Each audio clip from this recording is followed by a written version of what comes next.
Love requires time. Importante ang oras sa pagmamahalan, 'di ba? Kapag wala kang oras, isa 'yan sa nagiging cause kung bakit nagkakaroon ng problema ang magkarelasyon. Love without time. Nonoy Zuniga, what a beautiful song. And Happy Independence Day, ka-vibes! Happy throwback! Maligayang araw ng kalayaan sa inyong lahat. 127 years na mula nang i-declare ni Emilio Aguinaldo ang Philippine Independence noong June 12, 1898. Imagine that, 'di ba? At syempre dahil isineselebrate natin ngayon, ang ating bungad na tanong ay, Ramdam mo ba ang pagiging malaya? Oh, 'di ba? Malaya ka ba, ka-vibes? Malaya ka ba sa mga problema? Malaya ka bang nagagawa yung mga gusto mo? Yung mga ganun, baka mamaya malaya ka nga sa ibang tao pero sa sarili mo may kinikim-kim ka. Nako, mahirap 'yan. Mahirap yung may kinikim-kim tayo ka-vibes, 'di ba? Kapag ganyan ang sitwasyon mo, hindi ka 100% malaya kasi sarili mo na mismo ang pumipigil sa'yo na lumaya. 'Di ba? Alam mo yung minsan may problema tayo tapos gusto natin sarilinin lang. Hindi natin sinasabi. Yung gusto mo ikaw lang mag-isa ang nakakaalam dahil ayaw mo nang may madamay pang iba. 'Di ba? Yung pinapakita mo sa iba na okay ka pero deep inside ay hindi. May kilala ka bang ganyan, ka-vibes? Ako may kilala akong ganyan. Hindi malaya ang tawag dyan, ka-vibes. Kasi parang kinulong mo na rin yung sarili mo Siguro dala na rin ng takot, 'di ba? Di naman natin maalis na di na rin natin maalis na, alam mo yun, baka mahusgahan ka kapag humingi ka ng tulong or may pinagsabihan ka. Pero wag mo namang kakalimutan na may mga taong nagmamahal din sa'yo, ka-vibes, ha? And siguradong maiintindihan kanila no matter what. Remember, no man is an island. Walang tao na kaya mabuhay mag-isa. Meron at meron sa pagkakataon na yon, hindi pwedeng hindi siya tumulong sa tinatago mong problema Oo, one day or another, kailangan mo mag-open up. Kaya dapat lakasan lang natin yung ating loob na humingi ng tulong kung kinakailangan. Huwag patagalin ng mga kinikimkim dahil eventually merong madadamay or masasaktan maliban sa'yo. Diba? Siyempre kapag nasaktan ka, yung mga tao nagmamahal sa'yo, masasaktan din sila Minsan kasi, huli na ang lahat bago natin ma-realize. Kaya wag mo nang paabutin na magsisi sa huli, ka-vibes. Ano man yan tinatago mo ngayon, kung tingin mo makakaginhawa yan sa'yo, and then open up. I-open mo yung nararamdaman mo, ka-vibes. I-open up mo para sa tunay mo na kalayaan. Yan ang kailangan mo Kailangan mong huminga ng malalim, kailangan mong maging malaya, kailangan mong sabihin kung ano yung nararamdaman mo para hindi ka, alam mo yun, hindi mabigat ang iyong daladala. Ayan. Ako, ka-vibes, syempre, abangan niyo po ang ating story din for today. Ngayon pong araw ng Independence. Ayan, ang araw ng kalayaan, ka-vibes. Naguluhan, pinagtakpan, pero umamin. Umabot ka ba sa ganyan, ka-vibes? Ano yung paraan or pagkakataon na naguguluhan ka? And then, pinagtakpan mo na lang yung mga naiisip mo na yan, yung mga nararamdaman mo na yan. But then, hindi mo kinaya, umamin ka rin. Love me, Kathy Gina. All the way until 3 p.m. po tayo. Magkakasama-sama ka-vibes. Siyempre, kasama niyo na naman po ako, Kathy G. Kaya ka-vibes, dyan ka lang. At dito lang ako para ihatid sa inyo ang mga paborito niyong tugtugan. And of course, ang ating letter for today na magbibigay sa atin ng inspirasyon ngayong Independence Day. Dito lamang po yan sa 92.3 FM Radio Manila, your favorite music radio. Ka-vibes. Love me. I love you too. Aww. There be sad song to make you cry. Totoo naman yan, di ba? May mga kanta talaga na pag narinig mo, it will make you cry.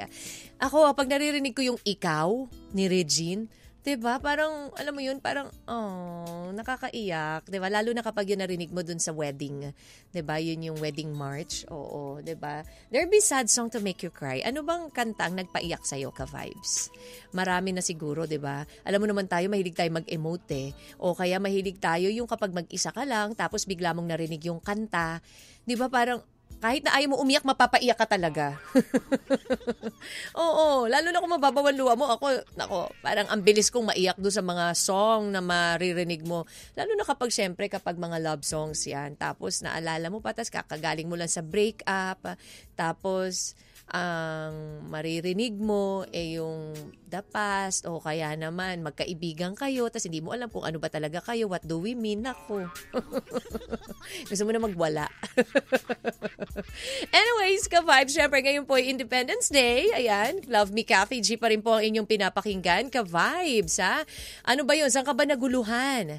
Ano ba yung pinagtakpan mo? Pero hindi mo natiis, umamin ka rin. Oo, naguluhan ka kung aaminin ko ba itong nararamdaman ko, Kati G, dito sa taong to. Di na lang, pagtatakpang ko na lang. And then time will come, aamin ka rin or umamin ka rin. Ayan. 'Di ba? Abangan niyo po ha, ang story natin ngayon coming from Shotty. Ano nga ba ang inamin ni Shotty? Ano nga ba ang kanyang pinagtakpan? Ano nga ba? Saan ba siya naguluhan? Ayan, ayan po ang inyong papakaabangan. Later, una babasahin ko na po ang kanyang liham. But, syempre, ka-vibes, Ito, syempre nga po, winagayway ang watawat ng Pilipinas. Katulad nga po na sinabi ko kanina, June 12, 1898, ang ipinoklama ang kalayaan po natin. At syempre po, ang Lupang Hinirang na siya pong ating national anthem, ang unang tinugtog bilang instrumental march at hindi pa ito kinanta noon. March lang talaga, marching. Kaya nga 'di ba, yung mga kumakanta nito very particular. O kamusta naman po sa National Historic Commission? Hello po sa inyo diyan. Tito Jeff Australia, hello. Ayan na, 'di ba? Very particular sila do sa mga beat na kailangan in marching yung pagkanta mo niyan. Oo. At yung ating pong watawat, ayan, original design po yan ay ginawa po sa Hong Kong ni Marcela Agoncillo, tulong ng kanyang anak na si Delfina Herbosa. Oh, kids, walang pasok ngayon. And kung you're listening, ayan ha, may dagdag kaalaman na. Siyempre, minsan 'di ba tayo kapag ganitong holiday, minsan nakakalimutan na natin. Hindi naman ano ba itong, bakit ba may holiday? Ano ba yung holiday ngayon? 'Di ba? Minsan ganun nangyayari na ngayon sa generation ngayon, parang hindi na natin alam bakit. Pero siyempre, dapat mag-flashback tayo sa history. Ayan, araling panlipunan, ganyan. May klase. May klase tayo din, bukod about love ang ating pag-uusapan, tuturuan ko rin kayo, ayan, para matuto kayo. At, ito pa ang isa sa maganda ngayon dahil nga po Independence Day. Libre po ha, para do sa mga magko-commute. Libre po ang LRT 1 and 2 at pati MRT. Ayan ha, till 10 p.m. yan, ka-vibes. O, diba? Actually, walang traffic ngayon At kung gusto mong mapabilis, ayan, edi mag-MRT ka. Diba? Mag-LRT ka. Ang bilis kaya. Saglit na saglit lang. Nandiyan ka na sa pupuntahan mo. Diba? From north to south. O, ka-vibes libre po. Siyempre, kalayaan ngayon. Malaya ka ba, ka-vibes? Saan ka ba malaya? Malaya ka na ba sa mga pagbubunganga ng asawa mo? Malaya ka na ba sa mga sa kanegahan? Malaya ka na ba sa mga toxic na kaibigan? Malaya ka na ba sa mga hindi magandang nangyayari sa buhay mo? Saan ka ba malaya, ka-vibes? Ang atin pong letter sender ay naging malaya. Kailan? Well, yan po ang inyong abangan dito sa Love Me Kathy G. Dito lang yan, of course, sa 92.3 FM Radio Manila, your favorite music radio. Ka-vibes. Love Me Manila. 92.3 FM Radio Manila, your favorite music radio. Ka-vibes. Kung tayo'y magkakalayo, magpapakalayo-layo, di kakalimutan na kita. Oo, diba? Ka-vibes. Ikaw ba nung gagawin mo kung kayo nagkalayo? Kung tayo'y magkakalayo, di maghahanap na ako ng panibago kong buhay. Magbabagong buhay na ako. Oh, 'di ba? Well, naguluhan, pinagtakpan, umamin. Nagkalayo sila kasi pinagtakpan niya na kung ano man yung nararamdaman niya. Naguluhan sa ang bagay, sa ang point naguluhan ang ating pong letter sender. At ano ang pinagtakpan niya sa kanyang sarili o sa ibang tao? At anong ginawa niya at napaamin siya, ka-vibes? Abangan nyo na lamang po ang kabuuan ng story natin for today coming from Shotty. Ayan, medyo mahaba-haba ang story ni Shotty, but then, alam nyo, sabi nga nila hindi mo talaga masasabi kung minsan kung ano yung nararamdaman mo Parang gusto mong ganito, gusto mo ng ganyan, 'di ba? Pero at the end of the day, marirealize mo pa rin, mapi-feel mo pa rin talaga kung ano talaga yung pinakagusto mong mangyari. 'Di ba? Ganyan po ang ating sender for today, na dumating ang time na sabi niya rin kung ano talaga ang gusto niyang mangyari or kung ano talaga ang kanyang saloobin. Because time will reveal ka-vibes. Abangan niyo po ang story ni Shotty dito lamang sa your favorite music radio, Ka-Vibes. G. Love Letter.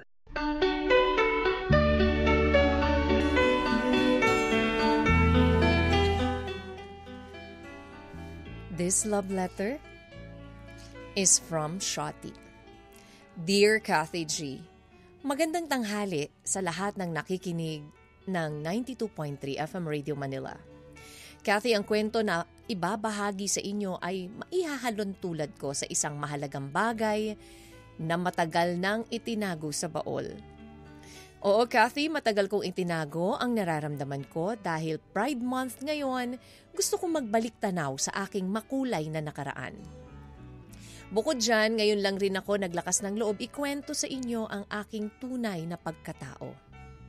Itago niyo na lamang po ako sa pangalang Shotty, mula Mandaue City, Cebu, at nagsimula ang kwento ko, Kathy, noong bata pa ako. Actually, nagbibinata na ako ng mga panahong yon at dahil nasa age na rin ako ng pagbibinata, hindi ko pa naiintindihan kung ano ba ang tunay kong nararamdaman. Parang may iba akong pagkatao. First year high school noon, Kathy, nakilala ko si Jake. Isa lang naman siyang ordinaryong estudyante para sa iba. Pero para sa akin, may kakaiba akong nakikita at nararamdaman sa kanya na hindi ko maipaliwanag. Mabilis kami nagkapalagayan ng loob ni Jake. At dahil magkasunod ang apelyido namin, kami rin ang magkatabi sa upuan. Naalala ko pa nga, Kathy, madalas rin tumambay si Jake sa bahay namin noon kasi sabay namin ginagawa ang mga assignments namin. 3 taon ang lumipas, senior na kami, Kathy. Ibig sabihin, ito na ang huling taon na magkakasama kami. Di ko maipaliwanag ang nararamdaman ko noon kahit na simula pa lamang ng school year, feeling ko maghihiwalay na kami agad. Pero dahil nga bata pa ako, kaya pala isipan sa akin kung bakit ganun na lang yung nararamdaman ko para kay Jake. Yung feeling na ayoko siyang malayo sa akin. Gusto ko palagi siyang kasama, kausap at higit sa lahat, masaya ko kapag lagi siyang nandyan para sa akin. Dumating na ang araw na kinatatakutan ko. Nag-college kami at oo, Kathy, sa isang university sa Cebu, nag-enroll si Jake at hindi na kami magkasama. Parang nadurog ang puso ko, Kathy, kasi magkalayo na kami ni Jake. Panibagong adjustment, panibagong pakikisama na naman. Lumipas pa ang panahon, nakapagtapos na ako ng kolehiyo at mula noon wala na akong naging contact kay Jake at hindi ko na rin siya mahanap sa social media. Wala akong choice kundi mag-move on. First heartbreak ko, Kathy, kahit wala namang idea si Jake na nasaktan niya ako. Nakapagtrabaho ako, Kathy, at sa trabaho kong yon, dun ko pala makikilala ang mapapangasawa ko, si Kay. Kathy, nabiyayaan kami ng 2 anak ni Kay. Sa makatuwid, I have a very happy and loving family. Pero bakit ganon, Kathy? Parang hindi ako lubusang masaya, parang may kulang pa rin sa pagkatao ko. Napapansin na rin ng asawa ko na madalas ay natutulala at natatahimik lang ako sa isang sulok na parang bang may mabigat na kinikimkim. Actually, Kathy, totoo ang napapansin ng asawa ko. Meron kasi akong gustong ilabas, pero natatakot ako na kapag nagsalita ako sa tunay na nararamdaman ko, ay mabago ang lahat at masira ang pamilya na binuo ko. Hanggang sa dumating ang araw na hindi ko inaasahang makakapagpabago ng ikot ng mundo ko, Kathy. Nakatanggap ako ng liham mula sa dati kong school, invitation para sa alumni homecoming namin ng high school batchmates ko. Kathy, bigla akong nabuhayan. Ang saya-saya ko kasi magkikita ulit kami ng mga dati kong kaklase at excited rin ako na makita ulit si Jake. Hindi ko maintindihan, Kathy, parang may kung anong sumanib sa akin. Parang magkaroon ng lakas ng loob. Sumapit ang araw ng alumni homecoming at sobrang saya ko ng araw na yon. Yung tipong nakangiti lang ako kahit wala namang kaming nginingitian. Magaan ang hakbang, parang lumulutang. Nag-ikot-ikot ako sa school namin at hinanap ko si Jake. Hindi ko siya makita. Biglang napalitan ng lungkot ang aking naramdaman. Buong akala ko kasi, Kathy, ay hindi na pupunta si Jake. Makalipas ang ilang oras, dumating si Jake, bumalik ang sigla at saya ko kasi agad ang una niyang binate. Nagsorry siya kasi na-late daw siya dahil sa traffic. Hindi alintana ang oras, lumalim na palang gabi, Kathy, ang dami na naming napagkwentuhan. Kasabay ng kainan at inuman, Kathy, ay walang patid na tawanan at palitan ng mga kwento. Naparami na rin ang ininom ko kaya parang nagkalakas ako ng loob para wala ng kaba, wala ng inhibitions. This time, sure na ako sa tunay kong pagkatao at wala na akong dapat pang itago, Kathy. Umamin ako ng face-to-face sa totoong naging feelings ko kay Jake noong high school pa lamang kami. Isang malaking revelasyon ito. Sinabi ko sa kanya na 4 na taon na magkasama kami ay na-develop yung feelings ko para sa kanya at talagang minahal ko siya. Naikwento ko rin, Kathy, na nasaktan ako noong nagkalayo kami noong college. Nagulat si Jake sa mga revelasyon ko. Hindi siya nakapagsalita at hindi siya makapaniwala. Sinabi ko sa kanya na hindi naman kailangan na suklian niya ang pagmamahal ko sa kanya noon. Gusto ko lang aminin ang lahat sa kanya. Ipaalam ang nararamdaman at tunay kong pagkatao. Gusto ko nang bigyang laya ang aking sarili. Kathy, natapos ang gabi para akong nakalaya na matagal ko nang tinatago. Para kasi akong naging bilanggo sa sarili kong damdamin. Pag-uwi ko ng bahay, binuksan ako ng pintuan ng asawa ko at bumungad sa kanya ang malaki kong ngiti at maaliwalas na muka. Tinanong ako ni Kay kung bakit daw ako ang saya-saya. Natahimik lang ako, Kathy. Inisip ko na parang unfair sa asawa ko na sa ibang tao inilabas ko ang tunay kong pagkatao. Pero sa asawa ko ay itinatago ko ito. Oo, Kathy. Inamin ko sa asawa ko ang tunay kong pagkatao. Na-attracted ako sa kapwa ko lalaki. Tumungo ako, Kathy, at tumulo ang luha ko. Or tumungo ako. Nakatakot kasi ako na kapag nalaman ni Kay ang totoo ay iwan niya ako. Nagkakamali pala ako sa iniisip ko. Nagulat ako sa sinabi ng asawa ko, ang sabi niya matagal ko nang alam. At dahil mahal kita, ay tanggap kita. Masaya ako para sa iyo dahil natanggap at naamin mo na sa sarili mo ang tunay mong pagkatao.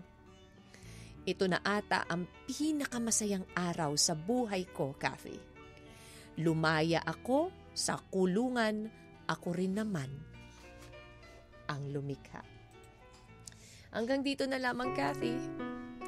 At maraming salamat sa pagbasa ng aking napakahabang liham. God bless you all at lubos na nagpapasalamat at punong-puno ng pagmamahal.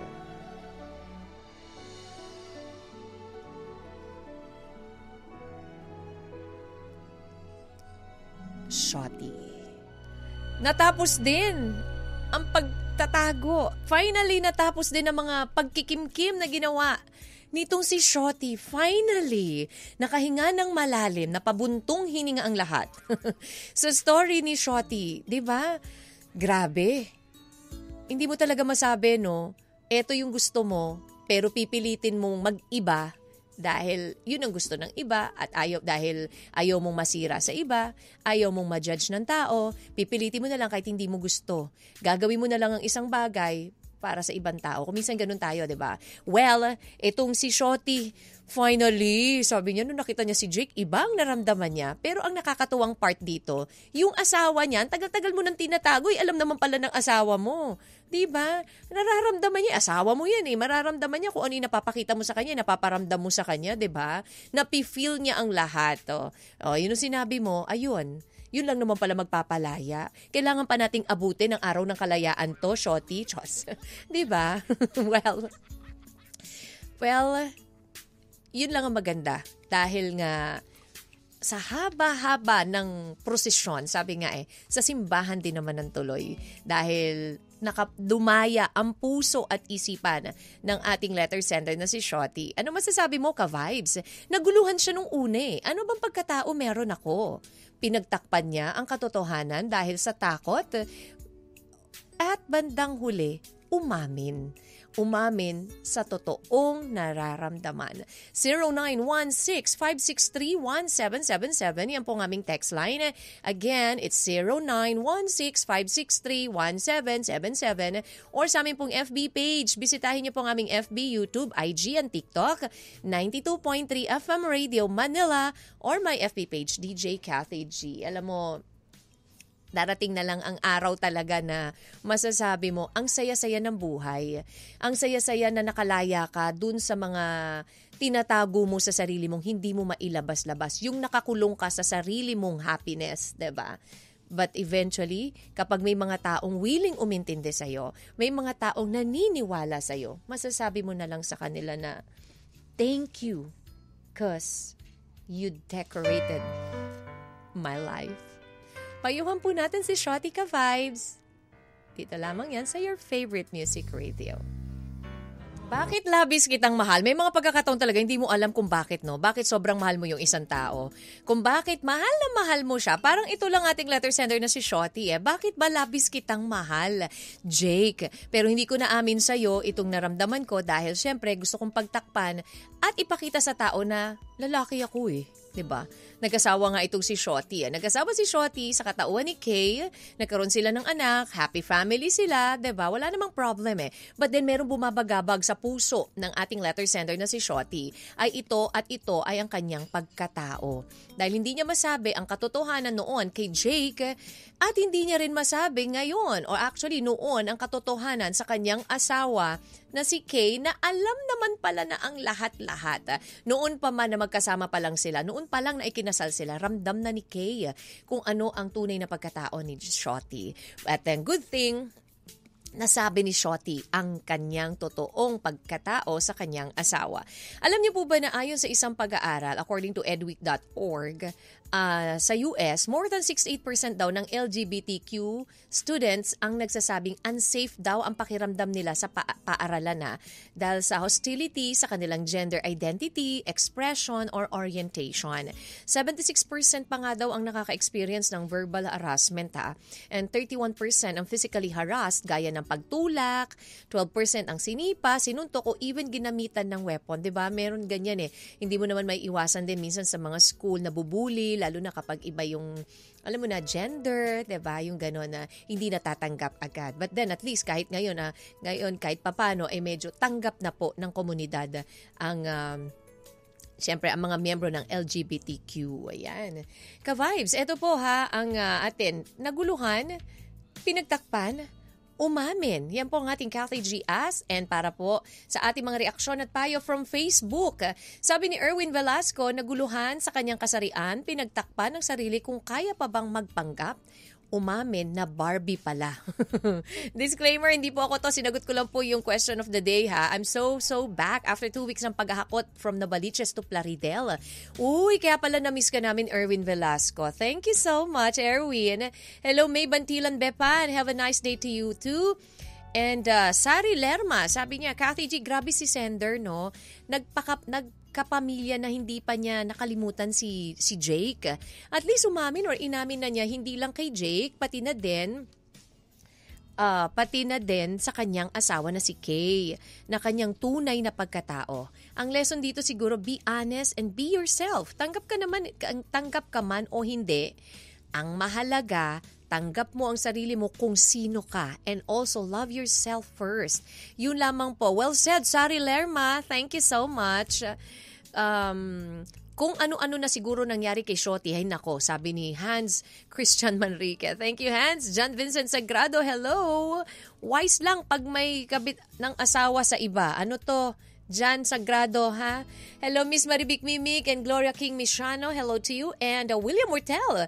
Happy, ano to? Kati G, second birthday ko rin po ngayon besides Independence Day. Uy, happy birthday, William Mortel! At sa lahat po ng mga nagsiselebrate ng birthdays today, happy birthday! Nako, malayang-malaya kayong manlibre. Chos. Siyempre, Independence Day, diba? Ayan. Naguluhan po, yun, mas malupit dun sa tatlo. Ayan. Thank you so much, William Mortel. Enjoy your day. At sa mga gusto pa rin po magbigay ng kanilang reaksyon at payo for Shorty. Again, pwede po kayo mag-text sa 0916-563-1777 or ang aming pong FB page 92.3 FM Radio Manila and my page DJ Kathy G. Ka-vibes, tayo po'y napapakinggan din sa 102.3 Baguio and 97.5 Jensan. Tuloy lamang po ang ating tugtugan and of course, ang inyong mga payo para sa ating center na si Shorty. Dito lang sa Love Me Kathy G sa 92.3 FM Radio Manila, your favorite music radio. Ka-vibes. Love me. Sabi nila magaling daw magbasa ng utak at isipan ang mga kababaihan. Can you read my mind, ka-vibes? Oo, yan ang hanas ng mga kalalakihan eh. Ang galing-galing mo, nababasa mo kagad kung ano yung nasa utak ko, no? Hindi ko pa nga nasasabi. Ayan, ako, ikaw, kaya mo bang basahin kung anong nasa utak nitong yang mahal mo? Katulad na lang nito si Shorty, hindi mabasa ni Shorty kung ano yung nasa utak ng kanyang asawa. Nararamdaman kaya nito? Naiisip kaya nito yung totoong pagkatao ko? Same thing with Jake, 'di ba? Alam kaya ni Jake kung anong meron ako sa kanya? Can he read my mind? Ka-vibes. Naguluhan, pinagtakpan, umamin. Yan po ang ating Kathy G. As na story ng ating letter sender na si Shorty dahil naguluhan siya sa kanyang pagkatao nung kanya po siya ay nag-aaral. Meron siya naging close si Jake. Nakakagusto siya dito na hindi niya maintindihan. And then hindi niya sinabi, pinagtakpan niya kung ano yung totoong nararamdaman niya until such na hindi sila nagkita. Eventually, nahanap niya yung magpapasaya sa kanya. Sabi niya na si Kay, ang kanyang napangasawa, naging happy family sila pero may bumabagabag pa rin kay Shorty. At ito yung katotohanan. Yung katotohanan na hindi talaga Kati G, si Kay ang hinahanap ko kundi si Jake. Sinasabi, alam niyo po ba, na mga magulang daw, mas mataas ang adoption and foster rate ng same-sex couples kaysa sa different-sex couples. At among LGBTQ parents, bisexual women, lesbian women, and bisexual men daw ang bumubuo sa largest groups ng parents. Siyempre, yun yung mga hindi magkaanak eh, 'di ba? Pero gusto nila na may makasama sila sa kanilang pagtanda, so nag-a-adapt. Yan, according to William Institute.law. Anyways, ka-vibes, ito po ang mga reaksyon at payo pa rin for Shorty, mga humabol pa na payo for Shorty. Galing sa text line, sabi niya, Kathy G is the place to be. Sabi ni Maureen Ava ng Imus Cavite, good afternoon, happy ang araw ng kalayaan. Sa wakas, Shorty, nakalaya ka na sa pag-amin ng pagkatao mo. Naamin mo na din at maswerte ka din at alam ng asawa mo, tigit sa lahat, mahal ka niya. At tanggap ka at mahal ka niya. I'm happy for you. May pamilya ka na tanggap ka at mahal ka nila. Basta maging mabuti ka lang na partner at ama sa mga anak nyo. Good luck and I thank you. Total, araw ng kalayaan ngayon, malaya akong sabihin kay Baby Cakes na may nagmamahal pa din sa'yo. Love naman kita. Oh, yan sweet. Hindi kahit hindi mo ko, kahit kinakalimutan mo ko, love pa rin kita. Oh, yan, Cakes ko nakikinig ka. It's me, Baby Cakes. Wow. Maureen Ava ng Imus Cavite. Thank you, Maureen. Ganda ng story ni Shorty, sabi ni Miss Maribic Mimic from Facebook. Sana lahat kayang umamin gaya ni Shorty. The truth will set you free. Happy Independence Day. Thank you, Miss Maribic. Si Kyle Barbasina.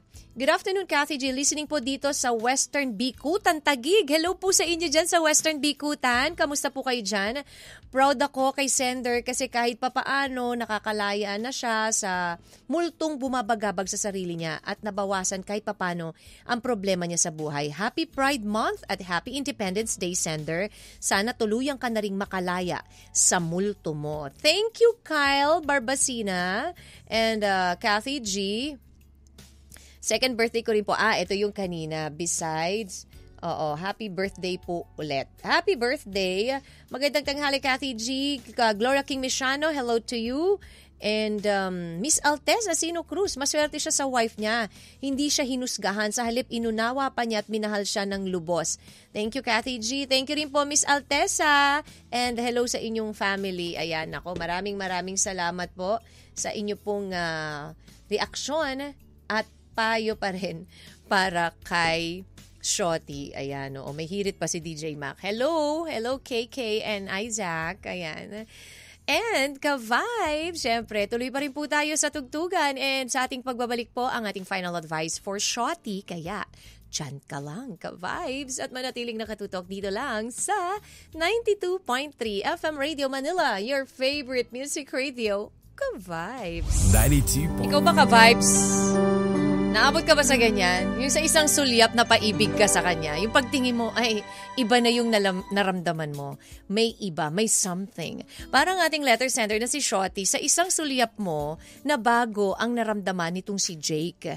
Na parang, Kathy G, ito yung nagpalabas ng totoo kong pagkatao, si Jake. Dahil sa isang sulyap niya, iba na ang naramdaman ko. But then, hindi nga po nasabi ni Shotty, dahil nung mga panahon na siya po yung nag-aaral, magkasama sila ni Jake, ay iba pa yung nararamdaman niya. Parang confused pa siya of, ano ba talaga ang gusto ko? 'Di ba? So, tinago niya po yan po yung mga part na naguguluhan po itong ating letter sender na si Shotty. But eventually, hindi niya pa rin nailabas dahil pinagtakpan niya yung totoo. Nararamdaman niya na alam niya na kung saan papunta yung kanyang pagkatao, pero itinago niya ito dahil sa takot, ayaw niyang aminin. But then, dumating ang time, sinubukan niya. 'Di ba? Nag-asawa itong si Shotty, nagkaroon ng masayang pamilya, nagkaroon ng anak.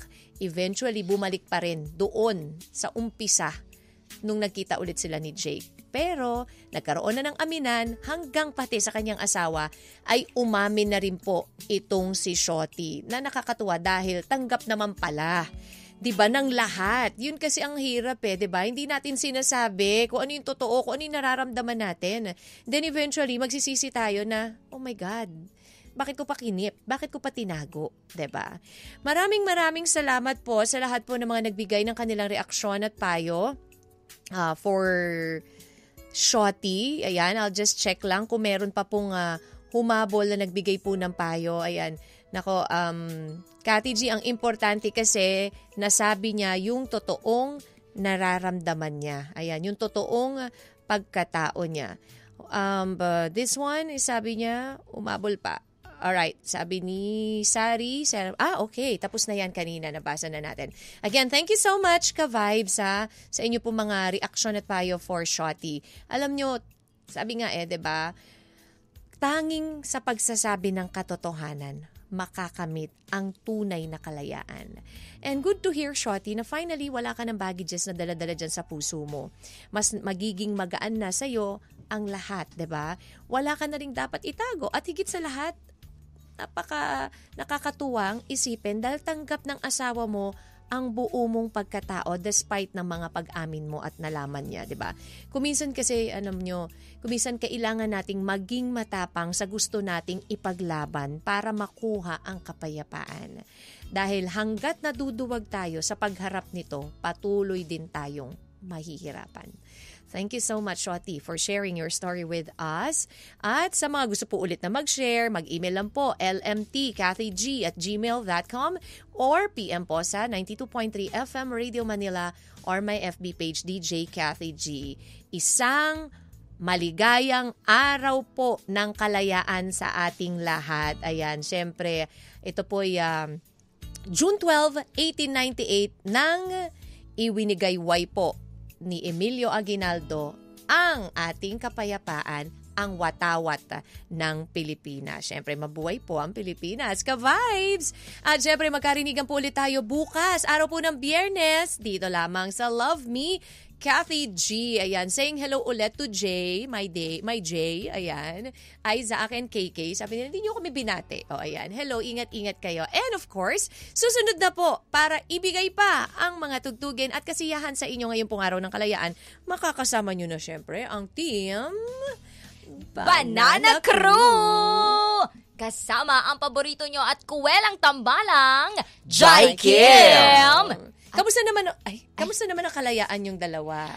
Hindi na malaya yung lalamunan at ilong ko sa ubos sipon. Charing. Akala ko okay na, pero parang ngayon bumalik na naman. Kasi alam mo yun, kapag... Sa bagay. Hindi, pagaling na siya kasi di ba malalaman mong pagaling ka na, yung medyo pawala na talaga siya. Correct. Pag yung sa tenga mo, di ba parang pagka todo pa talaga, parang may bara pa yung tenga mo. Pero pag yung narinig Clear mo na ng na. maayos na clear, Oo. yes. At alam nyo ba, pag pagaling na, dyan napapasa. Ayan Yan, oo, napapasa na siya. So, pinapangako ko, ibabalik ko to sa'yo. Bestie. Ay, syempre, kanina natanong ko na si Kim eh. Ikaw, Jai, saan mo gustong maging malaya? Gusto ko maging malaya sa,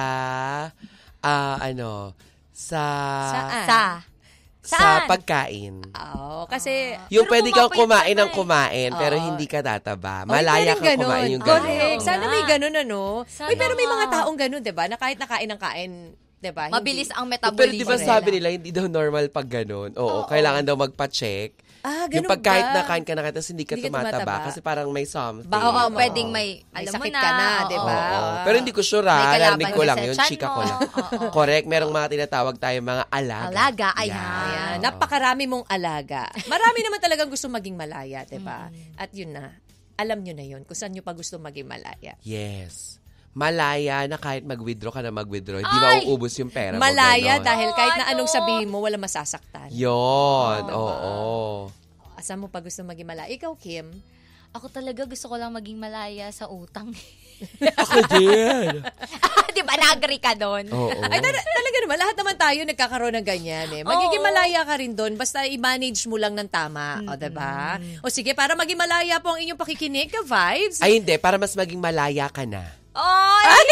Ikaw! Ay, ako ba? O, Ikaw parang- kasi syempre holiday kasi today. yes. Kami na munang bahala sa mga ka-vibes Ay, natin. syempre Yes. naman. O, Ay. yan. Para maging malaya na ako dito sa oras na ito. Ayan, ka-vibes. Susunod na po, Banana Crew. Kaya tutok lang dito sa 92.3 FM Radio Manila, your favorite music radio. Ka-vibes! Love Me.